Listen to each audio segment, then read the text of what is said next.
రాష్ట్రంలో 60,799 కోట్లతో రహదారుల నిర్మాణం చేపట్టనుంది రాష్ట్ర ప్రభుత్వం. RRR రహదారి నిర్మాణానికి 36,000 కోట్లు, గ్రీన్ఫీల్డ్ హైవే నిర్మాణానికి 20,000 కోట్లు కేటాయించింది. ఈ గ్రీన్ఫీల్డ్ హైవే ఫ్యూచర్ సిటీ నుంచి అమరావతి మీదుగా బందర్ పోర్ట్ వరకు ఉండనుంది. ఇక 10,400 కోట్లతో హైదరాబాద్ విజయవాడ హైవేను 8 లేన్లుగా విస్తరించనున్నారు. మరో 8,000 కోట్లతో 52 కిలోమీటర్ల మన్ననూరు శ్రీశైలం ఎలివేటెడ్ కారిడార్ నిర్మించనుంది సర్కార్. ఈ పనులకు సంబంధించి ప్రతి 15 రోజులకు ఒకసారి CM Revanth Reddy, deputy CM భట్టితో సమీక్ష నిర్వహించనున్నారు మంత్రి కోమటిరెడ్డి వెంకటరెడ్డి.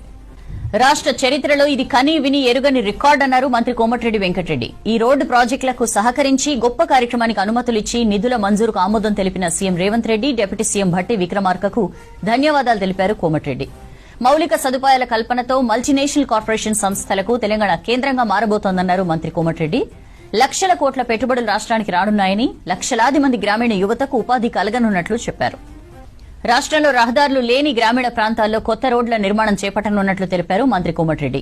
సింగిల్ రోడ్డు ఉన్న చోట డబుల్ రోడ్ల నిర్మాణం చేపట్టనున్నామన్నారు. ఇంత మంచి అవకాశం కల్పించిన ప్రతి ఒక్కరికి ధన్యవాదాలు తెలిపారు మంత్రి కోమటిరెడ్డి.